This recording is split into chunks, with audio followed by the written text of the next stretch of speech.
Oh, I'm inside. Hey, hey! Yes, the boot has been cut out, the roof is gone, the glass is gone.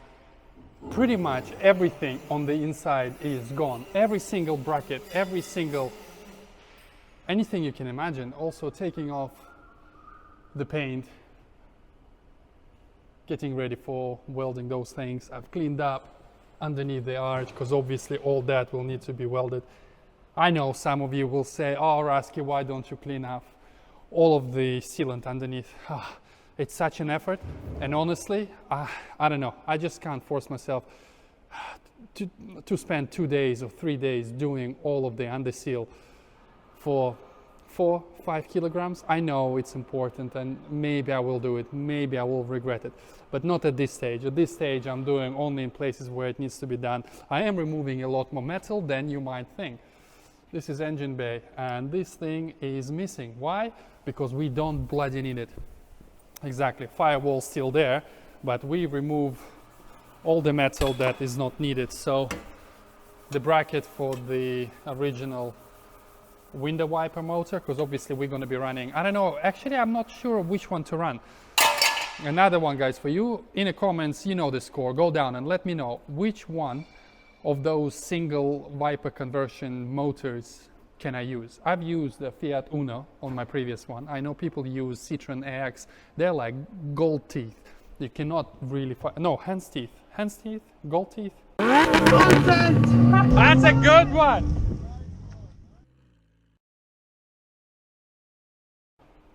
What's the saying? Sean, what is the saying? Rare as hen's teeth is the saying. Rare as hen's teeth, yeah. So, yeah, Fiat Uno worked for me before, but it only has one speed, and I had to use the PMW controller to control the speed. It would be nice to actually have like a dual speed motor, but something light and small. Anyways, write in the comments, let me know if you know of something readily available. And obviously, this part of the engine bay is gone because we don't need it, and it will give us a lot more space for the engine and manifold. You remember on the previous one, when I made my manifold before I actually had the shell while I was done the cage place, I had to modify that thing extensively. That's extra metal, and it's almost like a double skin of a firewall. Why would you need that? And obviously the boot. I haven't weighted everything yet, but I think at a certain stage I'll just weigh the shell when it's kind of ready. Yeah, as you can see on the inside, it's all nice and sexy. Yeah, cleaned up all the places and stuff. So effectively what I am planning to do next is lower the thing, hoover it all, clean it up a little bit.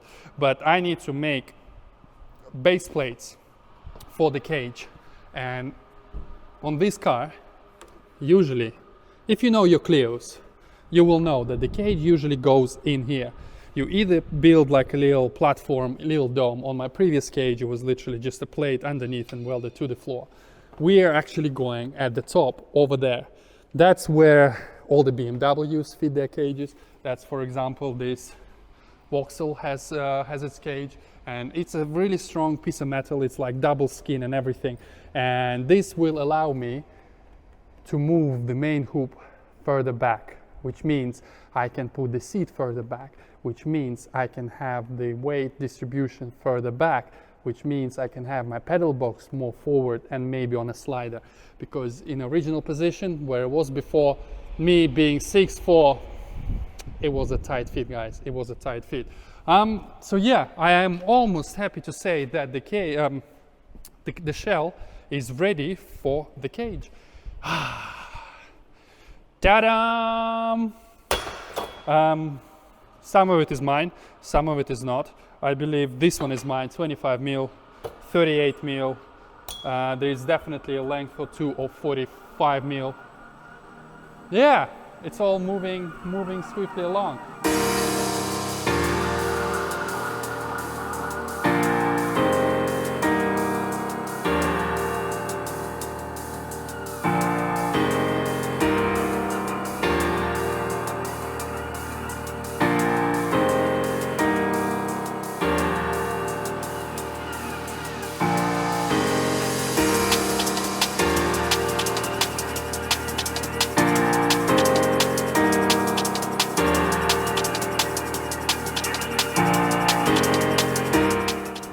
Alright, so it's real cage time. I just stack my foot plates. As I said before, we're not going here, we are going way over there because we want the hoop a lot further out so I can put the seat further, more space, better weight distribution and everything. Done a little bit more work on the shell, and as if you've seen from this little video before, it came in at 207 kilograms. That's 66 kilograms lost from the previous time we weighted it. Obviously the roof is gone, the glass and stuff like that, but there's been a lot of metal sort of chopped off. I mean, look at this pile, and I have a massive pile at home as well. So I've removed a few more things from the back here, a few more sort of plates in there and there. So the next step for this cage, and actually, this is what Sean did for me. I mean, I cannot weld like that. Look at this. Look at this. I mean, obviously, once you polish it and clean it, it would look, you know, gosh, I need to learn how to weld like that. Anyways, those foot plates go at the front, somewhere like this. I still need to modify them so they sit nicer. Those plates are tacked in because we might need to remove them. And also the rear turrets, what I need to do here, what I need to do is I need to cut some tube. I'm still not sure which size we're going to use. I reckon it's quite large. I think something like 60 mil. I'm sure Sean has some offcuts that we can use from over there. Yeah, main hoop time. So now we're getting the measuring tools out. Contrary to popular belief, Rusky doesn't do everything by eye. There's some measurements involved sometimes. A genuine Stanley tape. Exactly, a genuine Stanley thing. So yeah, Sean is just measuring for the main hoop. According to Sean, because obviously I'm not a cage builder, the main hoop is the first thing you need to do. Well, that's the first thing he does, and that's where everything else goes from it. Because I leveled the car now, we know that once this hoop is in, everything else will be easy enough to draw in a software side of things. But yeah, once the main hoop is in. Bit of trim you didn't take on. Well, that whole thing is coming out anyways. We're chopping it off.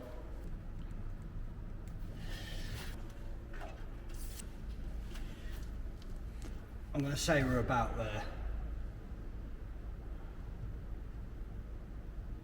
I think. So whereabouts is it going to land? Here, I mean, what kind of angle are we going to have? I've done the foot plates from the front edge of here, which means we're probably going to be slightly too tall, which is good. We can take a bit of material off the bottom just to lower it to suit. A few mil here is not going to make much difference. No. So we want it to be longer rather than shorter, because shorter we can't add material. So we're going to bend a test piece to check our hoop before we use T45. Because we've not done it before, I want to make sure it's perfect. So this is just an offcut of CDS. I'm going to take some of the information from the actual part we plan to make and just basically make the two bends that go at the top of the hoop. I'm just going to mark that out now. Because as Sean said, 20 pounds wastage is better than a 100-pound tube wasted. Absolutely. Kind of, yeah, but solid logic, isn't it? Always put a line, an arrow, sorry, to the side of the line that I've measured from, because otherwise it's easy to get confused when you've got a bunch of lines. Also, it's easy to get confused by little scratches on the tube. Ask me how I know. How do you know? Don't want to talk about shall I just look into your offcuts bin? It's been a while since I've made that mistake, because we've got processes in place to stop that from happening. Look at that. Anybody would think that I've been building roll cages for 10 years. Well, it does look like you've done it before. It does look like that, doesn't it? A little bit short, Sean. Yeah. One thing I have noticed is the further back that goes, the narrower it pitches in until it gets to there, and then it's really wide. That's actually more. That's beautiful. Yeah. That's where it's supposed to go, I think. It'd be really nice. Yeah, that's perfect.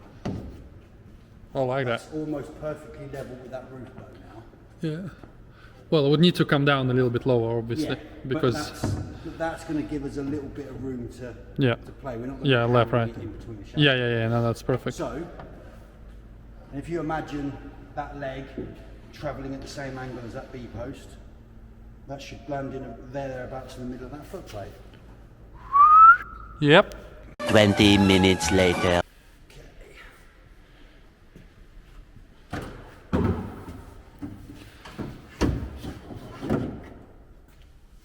That's a good start. It fits. Well, we've got material left to trim off, which is what we wanted. We wanted it to be a little bit too big. We are currently needing a little bit too much. We're not really following that B-pillar line at the moment. And we're at the front of our foot plate, so that's good. That's very pleasing to see. Wedged in that gap, absolutely beautiful. We're currently protruding ever so slightly too high. So that's nearly at the lean we want there. I'm going to go ahead and say that's around 7 degrees. What do you reckon? Take a guess. If I were to guess, 6. 8.2.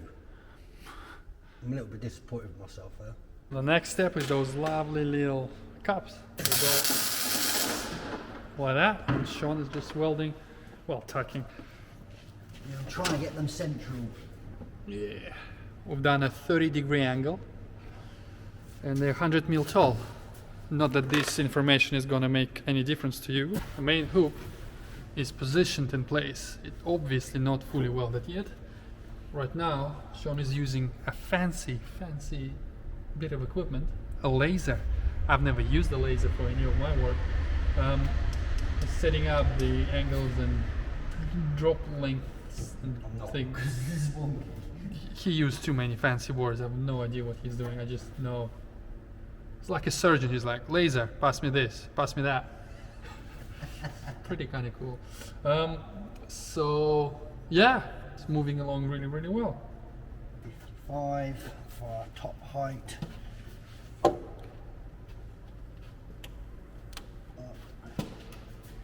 width is 662.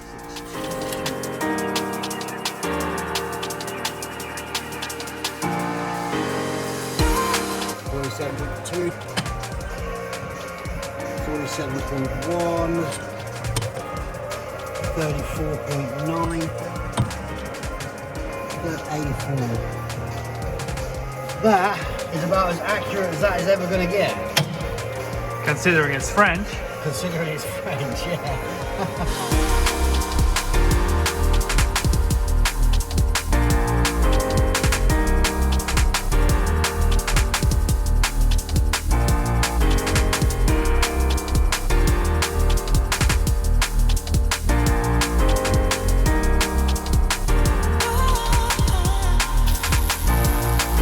Another pretty much a full day at the home of Premium Motorsport. I can't see the logo, Sean. Look, why'd you cover it? Huh? Oh, my bad. Yeah, sorry about that. I wasn't thinking. Yeah. Sorry, all of this crap came out of this thing. Anyways, another pretty much full day on the cage, and look at that. I mean, you've seen all bits and pieces of Sean doing his magic with the welding. I mean, obviously, it's all about the feet up, and who's been cutting it and notching it? Come on, you said it was perfect. Listen, I can still weld a shit fit. Well, anyways. Yeah, so the rear is pretty much done. Only the diagonal needs to be sort of welded. They're welded sort of at the feet at the bottom, but pretty much most of this structure is complete. So the next step would be to weld those amazing foot cubes that I've made. Cubes? Foot cubes? Foot cubes. Well, no, Sean made, but I modified them. Look, just crudely chopped them. Anyway, they go somewhere in here, obviously on both sides. And now we are getting some precision tools, the lasers. He's using my tripod. Laser is on top. And then we're doing some top secret stuff that I cannot film apparently. Unfortunately, we're missing the boss at the bottom of my laser. we're missing a boss. Why am I always so dirty? Oh, Oh, that was... gentle penetration. I'd say about there. Where's that pen? Is that the boots? Told you, French, fast. Fast French. Yeah. The fastest. Said nobody ever. I want the frog leg munchers. I think we can get away with just doing a dead straight bend, straight from the top of that. Dead straight tube, straight from there, all the way back here.